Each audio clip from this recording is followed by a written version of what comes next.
This week on London Real, we have the investor, entrepreneur, and mentor, Tai Lopez. The only question should be, what should be the experiment that I start today? What if you invest in yourself? Live your own life. Know how your brain works. Always lead with reward. Money can make you happier. There was no karma. Mother Nature will leave you to starve and eradicate your genes. You have to go up exponentially or else you'll go down logarithmically. Be the person you'd want to invest in. Everybody can have enough in the world. London Real presents Tai Lopez, How to Become Great. To get what you want, you have to deserve what you want. And we are back on the mean streets of London. This week on the show, Mr. Tai Lopez is back in the building. Many of you would recall our last interview with Tai many months ago. He is a fascinating man. I would call him almost an anti-hero. When he's not reading a book a day, he's shooting videos in his home in the Hollywood Hills with his Lamborghini in the background, or giving TED Talks. Tai is a really fascinating guy. I spent some time with him in Los Angeles in January at one of his conferences. Yes, we did some illegal speeds on the highway in that same Lamborghini, and we had some great talks in his garage in the Hollywood Hills. You know, Tai is just really unique. You know, he brings such a fascinating perspective. He used to live with the Amish. He is not a flashy guy in a sense personally, but then he drives some crazy cars, and he's got a lot of really interesting messages. You don't meet many guys in their 30s that are quoting Charlie Munger and looking up to Sam Walton. So I was so glad to have Tai back on the show. But one thing about Tai is that boy can talk, which I guess is my job, is a good thing, because we talk on my show. But this could be our longest show ever, but I guarantee it's worth every minute of it. Like I said, Tai has so many ideas about so many concepts. His four favorite things he talks about are health, wealth, love, and happiness. And I just kind of sat back and drank it all in. So I think you will too. I hope you enjoy. Tai's got fascinating ideas, and I hope to see him back in London and back on the show sometime soon. So there you go. Speaking of TED Talks, mine has dropped really recently, and I'm getting just so much love from it. I did not expect this from you guys, and so I'm really humbled, and I'm really grateful for all the comments I've gotten, and I'm responding to every single comment. So if you want to ask me anything, just go on the video. I think you can click on the link below. It's the TEDx channel on YouTube, and there's hundreds and hundreds of comments, and I'm responding to every single one. So if you even want to ask me, like, my favorite recipe for, say, a kale shake, I'll answer it on there. And so many views, so much love, and I didn't expect this. You know, this is just my story from going from a banker to a broadcaster, from having a moment in Richard Branson's chalet in Switzerland, to walking away from it all and setting my own studio right up here in Shoreditch, London. So thanks so much for just, I guess, giving me such great feedback. I didn't expect it. I'm hearing from people I haven't heard,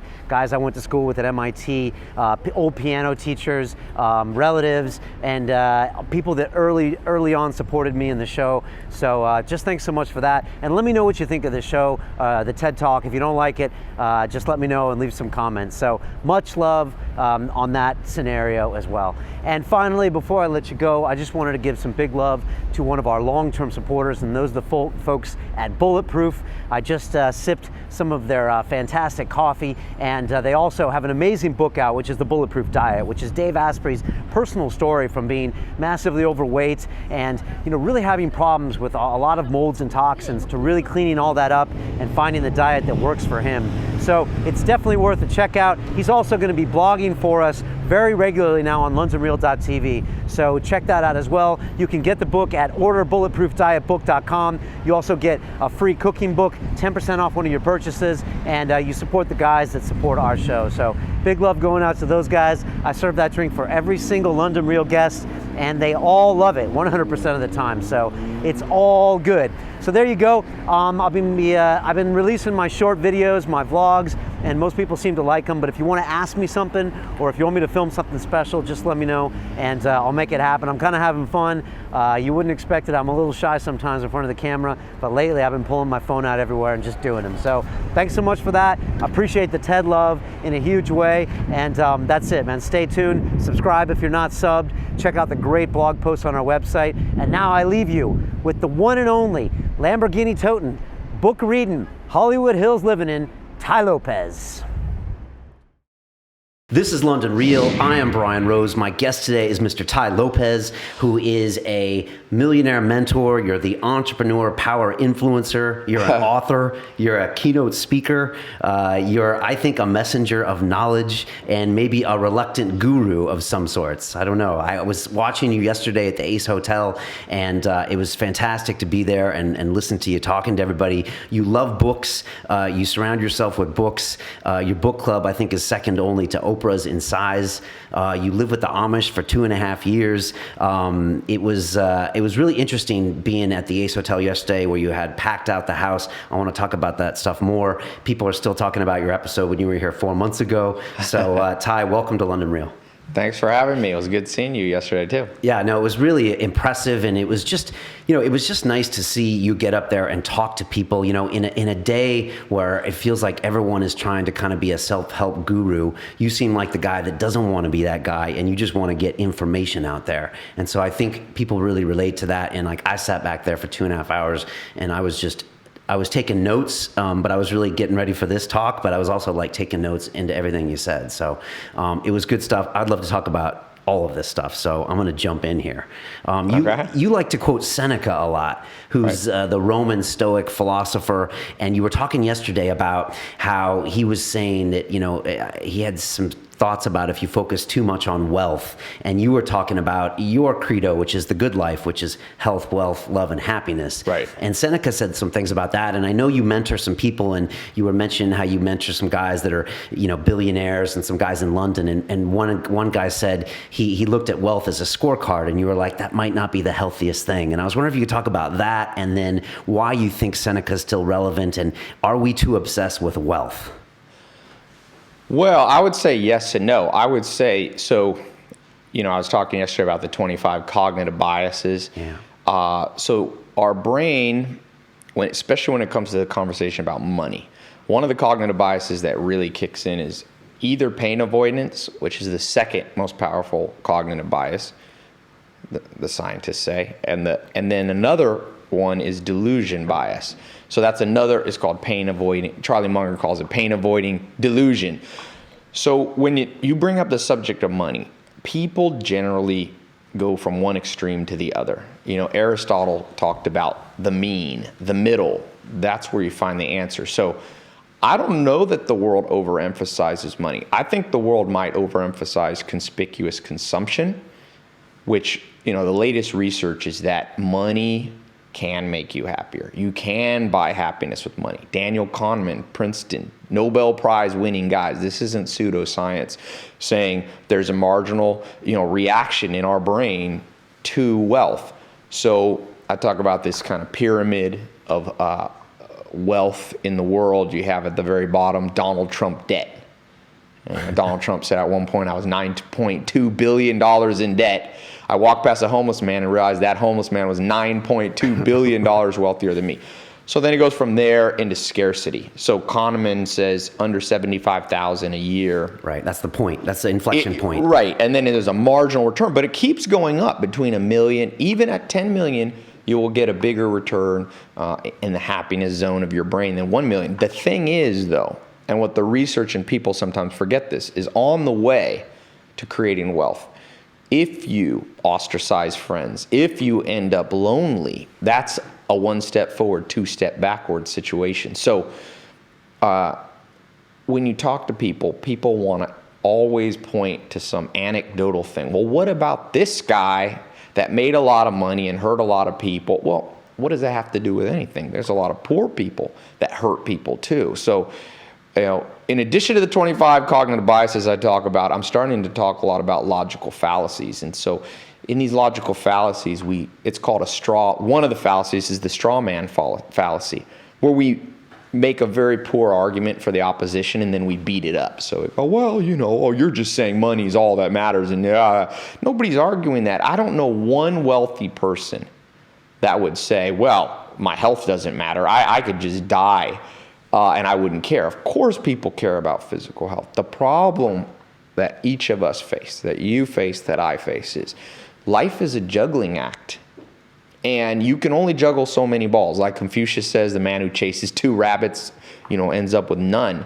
But we really have to chase 4 rabbits. You have to chase physical health at the same time as you chase physical wealth.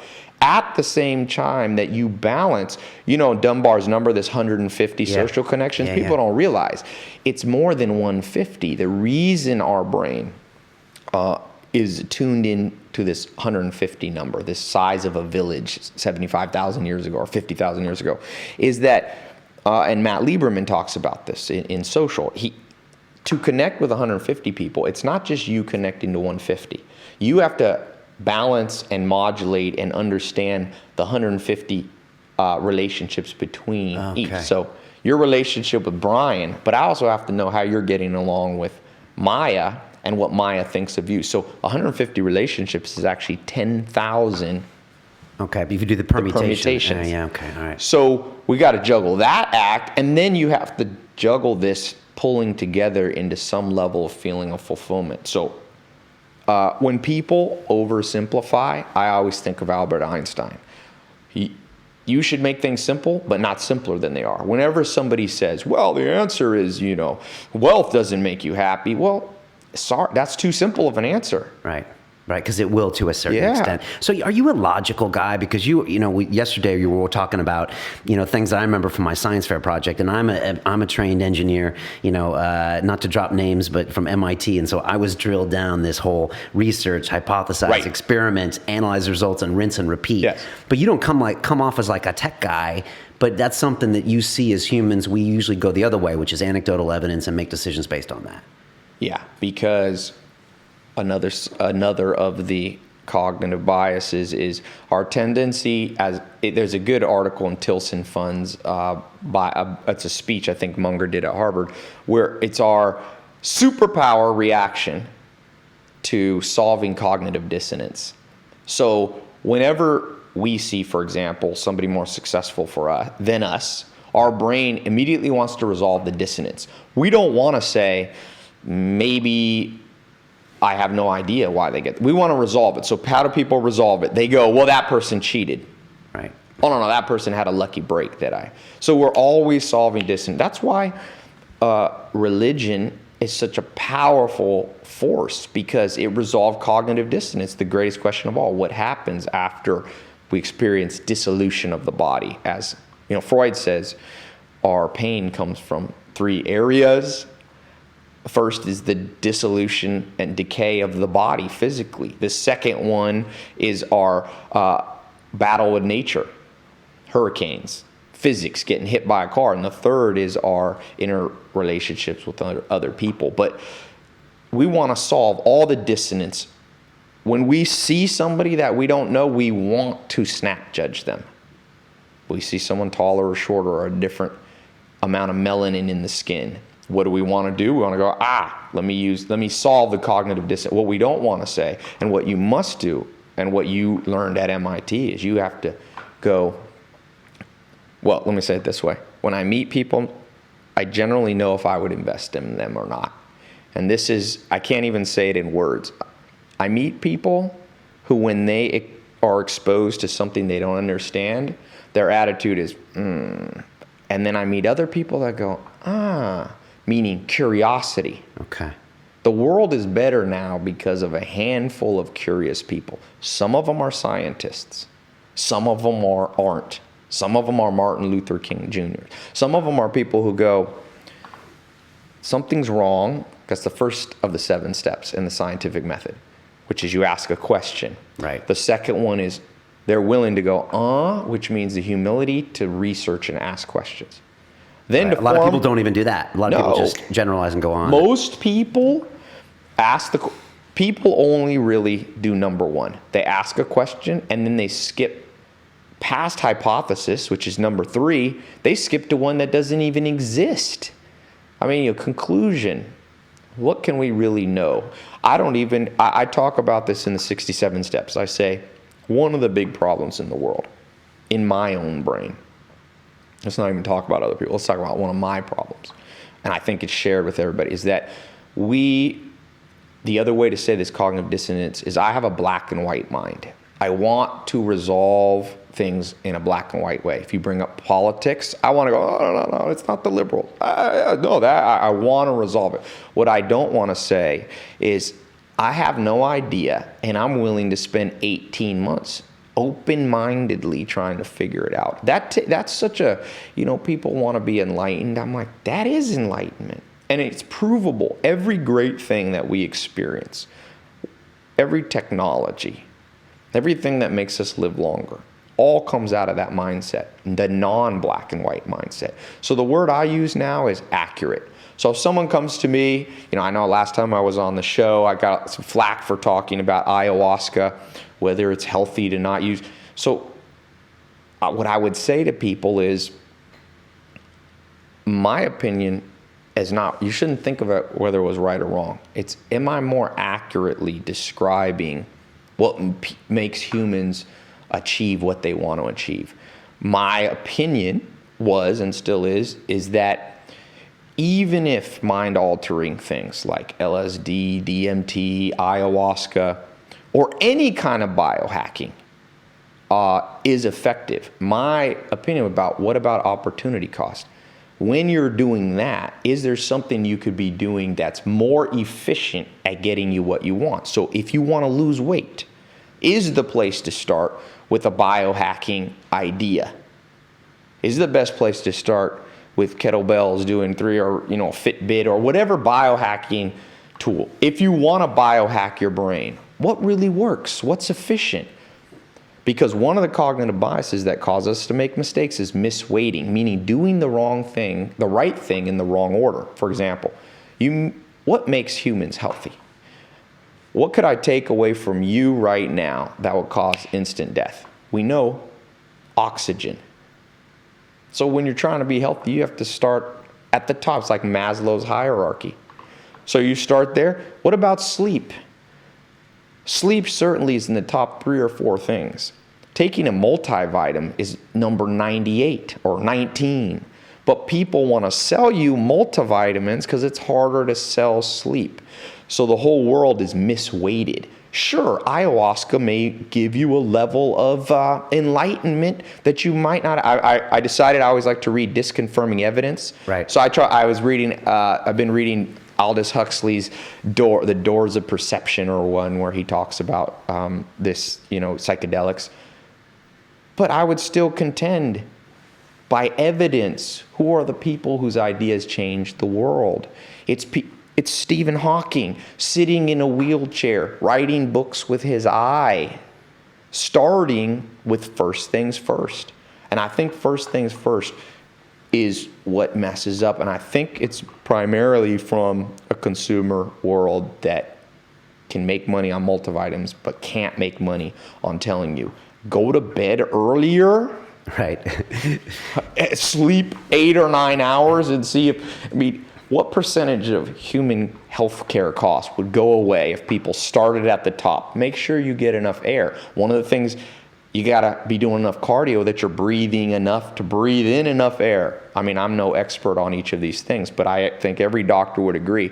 Taking a multivitamin will do nothing if you aren't sleeping 8 hours a day. I learned this being on a farm for 10 years under Joel Salatin, for 2.5 those years, then traveling to 51 countries, studying sustainable agriculture and the soil. There's a lot of parallels between us and the soil. So if you take the soil to grow anything, the most important thing would be photosynthesis, meaning you need the sun. You take away the sun, doesn't matter how much compost you put on the soil, how much irrigation and fertilizer you put on, no matter how much fish emulsion, nothing grows. So the first thing is, don't put your plants in the shade. Almost nothing grows in the middle of a forest. So there's an echelon. And so what happens, and this is the same thing with health, wealth, love, and happiness. The reason I talk about wealth is the fuel. In fact, I stopped using the word money. Call them fuel units. And this you can show statistically. People who have more fuel units have more impact on the world, sometimes negatively, but they have the power. Their kids are healthier, they're healthier, they live longer. They have the ability to do more good. You need fuel units. Without those fuel units, love will be affected. Read, So Dr. is that why you focus on wealth? Because you think it's a key ingredient to get the others? Yes. Okay. But like, for example, this guy that was looking at wealth as a scorecard, you immediately identified that could be a long-term unhealthy thing to do. And yeah. Is that because he's putting all of his eggs in that one basket and he needs to look at the other three?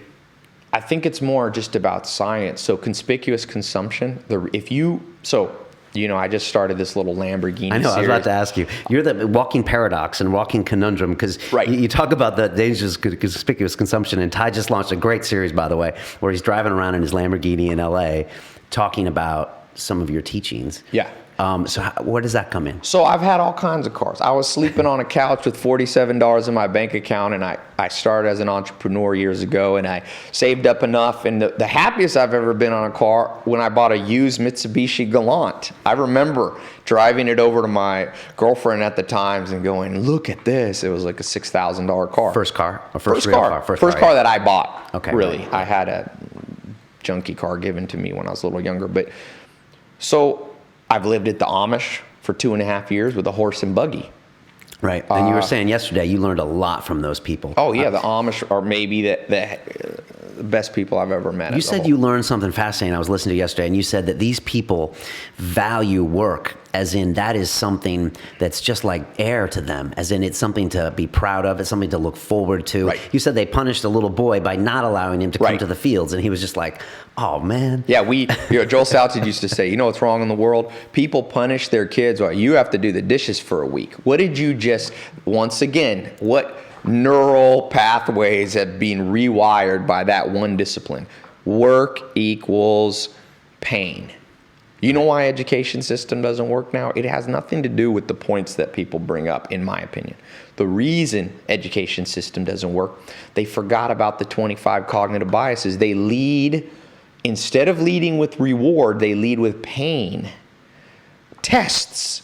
Oh, come back to school after summer's a lot of reward. You do whatever you want. Right. All the kids. Then come to school, and we're going to force you to sit in classes you don't care about. We're going to take those classes and take all the fun out of them by having exams and quizzes and tests. You can't lead with pain. The average person, once they leave high school or college, doesn't read a book. I forget, I read the stat. Doesn't read a book again for 12 months. Now, if you show somebody, let's say this Lamborghini, if I pull up somewhere, so once in a while kids will come up and say, oh, how'd you get this car? If I go, read this book, and I pull out Peter Drucker's book, man, they're going to read that book because I led with reward. Right. So you reward as in look at what you can get. Potentially you can be like me. Lead with the end game. Right. All of life. And you have to be persuasive, not only with other humans. I sometimes wonder, what's the greatest social skill? I would say it's to be persuasive, not to be manipulative, because persuasion taken for negative purposes, obviously manipulation. But that's why I'm so big on understanding the 25 cognitive biases, because the first person you must persuade is yourself. People, it's a New Year's. So the average person, what is it? Quits their New Year's resolution within 18 days or something. 18 days, okay.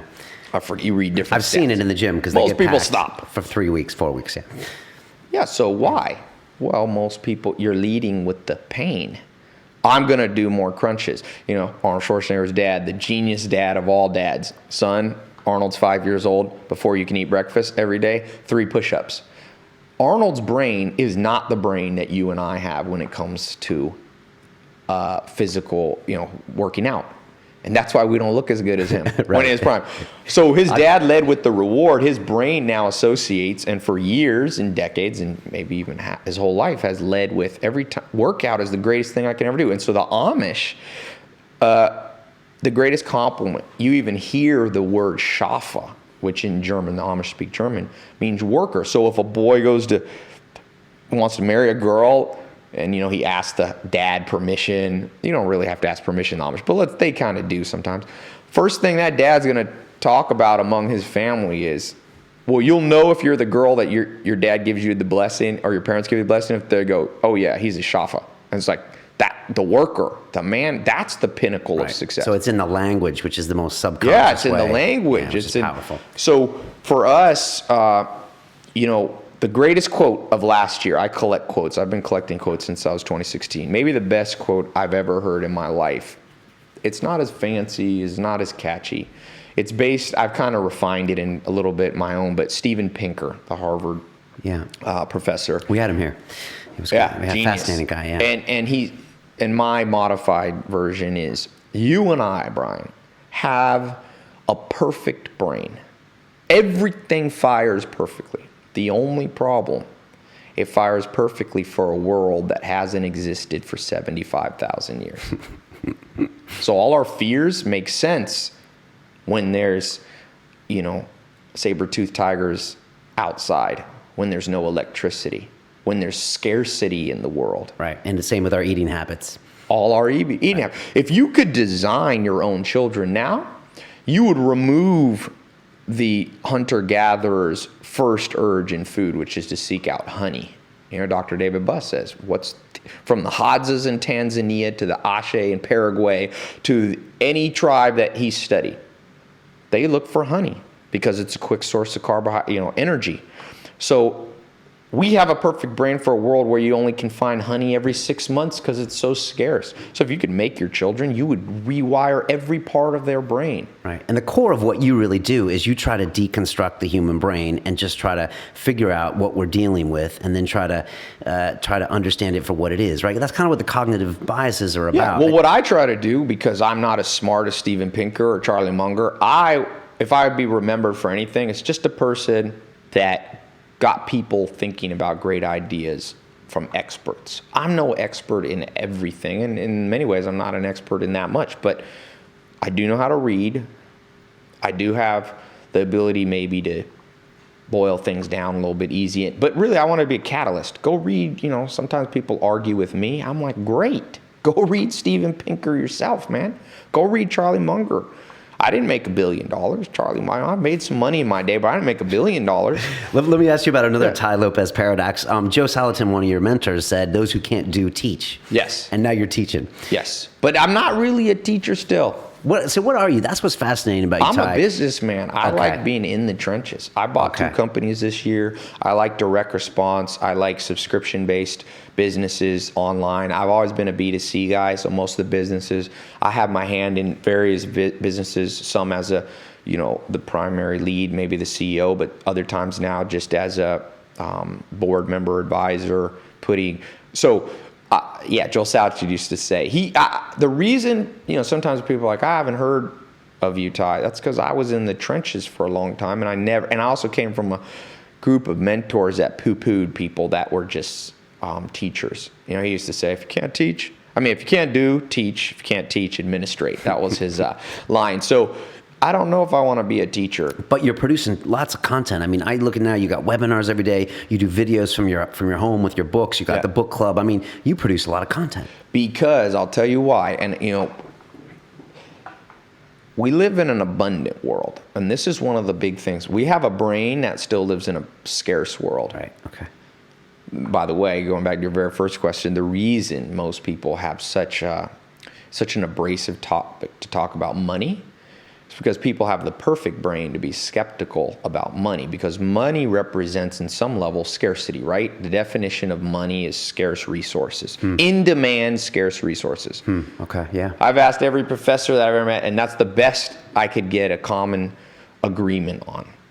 In demand, scarce resources. That's why gold is more valuable than iron, because there's much less of it in the world, and it's in demand for its somewhat unnecessary reasons. But when it comes to money, at its core, if you printed too much money and made it not scarce, you would have mass inflation. Like when my grandma was young, she was born in 1918 Germany, post World War I, and they used to get, her dad was a doctor, would be paid in wheelbarrows of money that weren't worth any. You could burn them in the fireplace, she said. So we're always going to have scarcity. Whenever you talk about something scarce, the 75,000-year-old primal brain in us gets angry, why does that person, but it's not that way anymore. There's more wealth being created now. It's unbelievable. Right, because our concept with wealth has changed. I mean, we were talking about Jared Diamond's book, and I had him on the show, author of Guns, Germs, and Steel. Yes. And he was saying in Papua New Guinea, when you get a lot of money, he said, everyone comes over and moves in with you. Yes. And so he's like, that's the last Still thing. happens sometimes. It still happens. He was saying that's the last thing people want, because everyone comes over and wants it, and you have to share.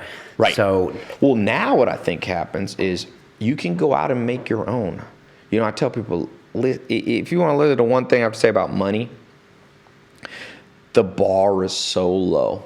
The skill level is so low in the world right now. Even from those, I'm lucky enough now to spend a lot of time either as friends or business partners with some of the most successful business people. In fact, right before I came here, I was with a guy who just, in his 30s, just sold his company for $400 million or something, or actually more, but he's cashed out that much so far. He's sharp.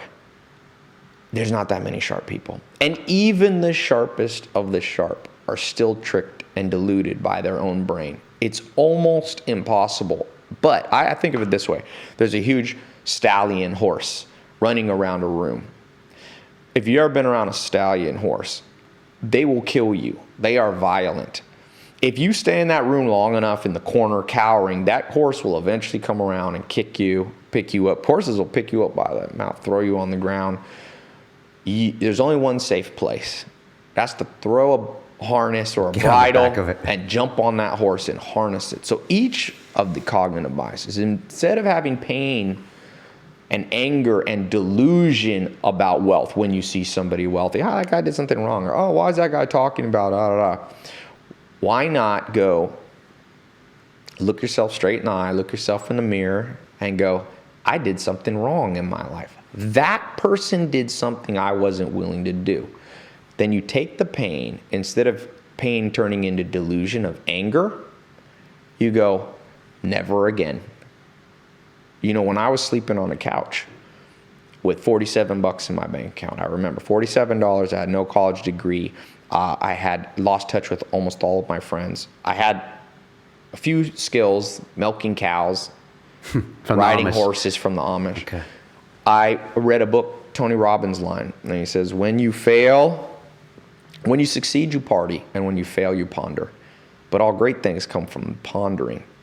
Winter, spring, summer, fall. That's all life is. I think life, I use the Drucker time frame, 18-month cycles.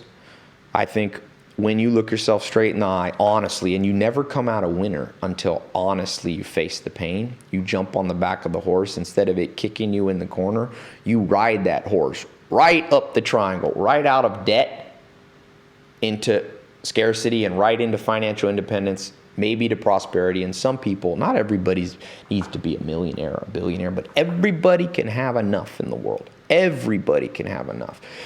And the problem is, and the message to get there, people don't believe because it sounds fishy.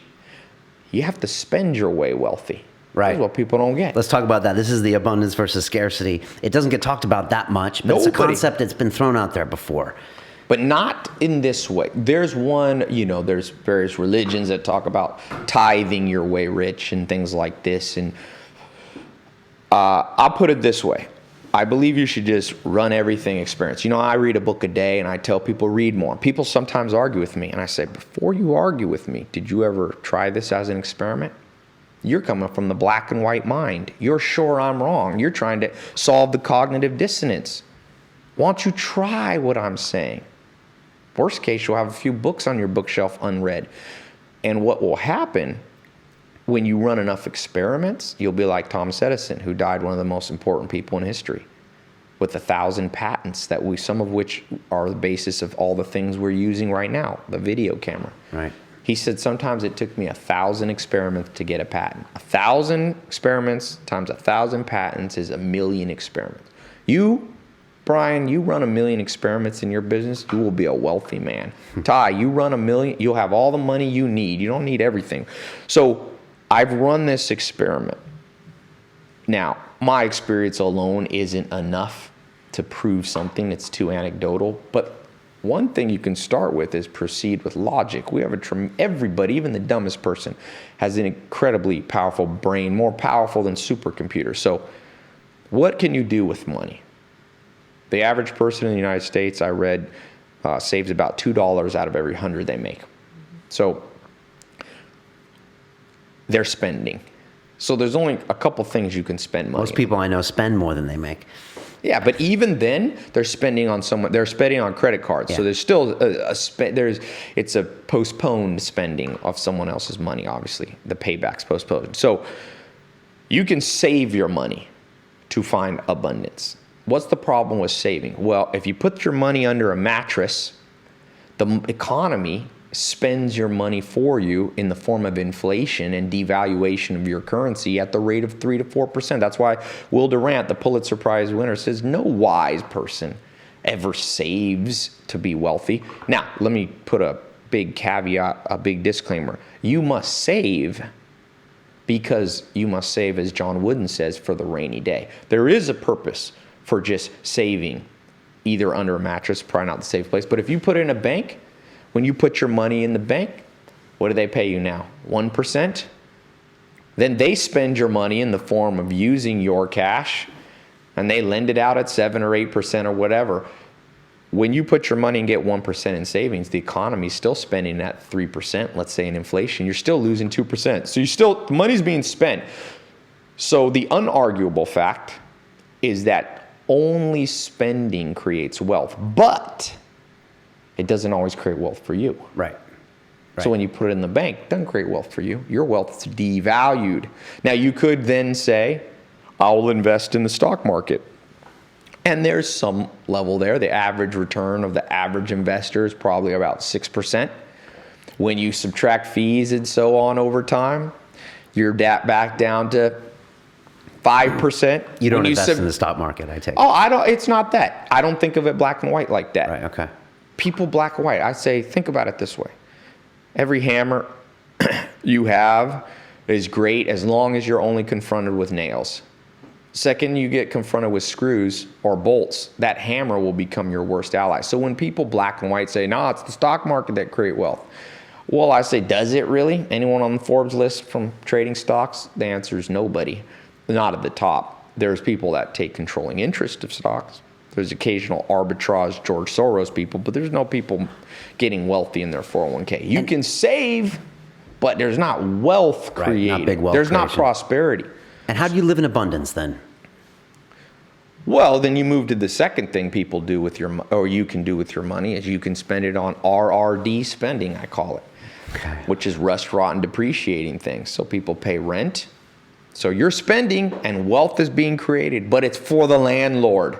Now, I'm not saying you shouldn't have rent because sometimes it makes sense mathematically, but never get it twisted up in your mind in delusion that you're creating wealth for somebody. It might be a bank of the landowner, or so you can do RRD. You can spend on food is RRD, even though it's a necessary rust, rot, and depreciate. The value of the food you buy drops the second you walk out of the grocery store, and cars.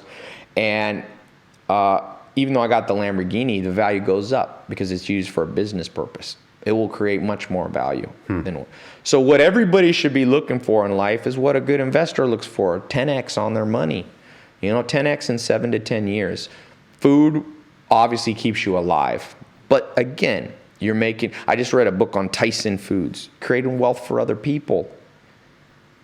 Tyson's Monsanto, IBP, these big food packers and they're making. So that leaves us with the final question. If savings doesn't work and RRD spending only creates wealth for others, you're only left with one, I believe, and this is not a black and white, this is statistical, do the odds.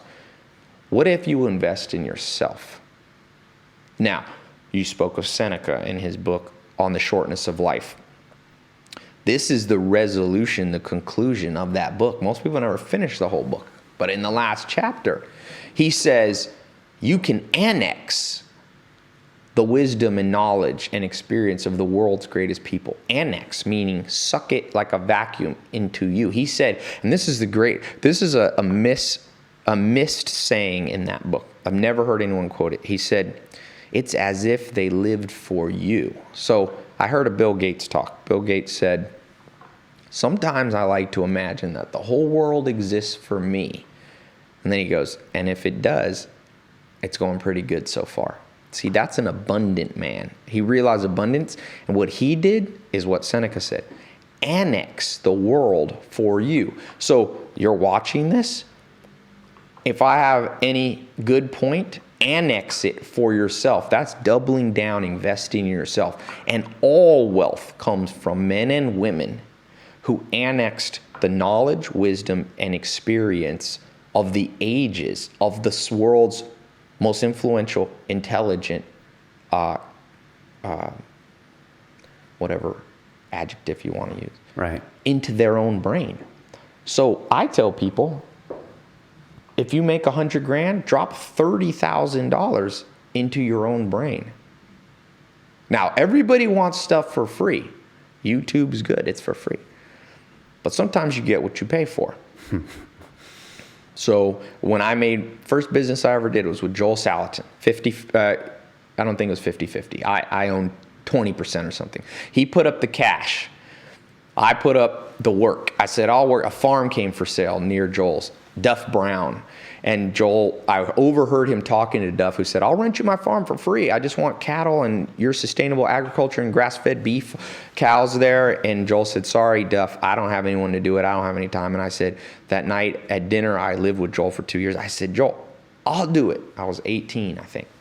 I'll do it. And he said, well, Ty, you work for me from 5 in the morning and you don't finish chores till 6 at night. I said, don't worry. I'll keep doing that 7 days a week for you. And then I'll get in my car, drive 45 minutes to that farm, and I'll put a flashlight helmet on and I'll take care of the cows. Now, Joel's a man who bootstrapped and came from nothing. So he likes it. By the way, if you're looking for a mentor, I got the best advice for you. People ask me how to get to mentor. Yeah. You have to invite and remind the mentor of what they were like when they were your age. Right. People love themselves. The greatest reward. So Joel Salatin, I'm not as great of a person as Joel, but he saw a twinkle in my eye and he said, okay, deal.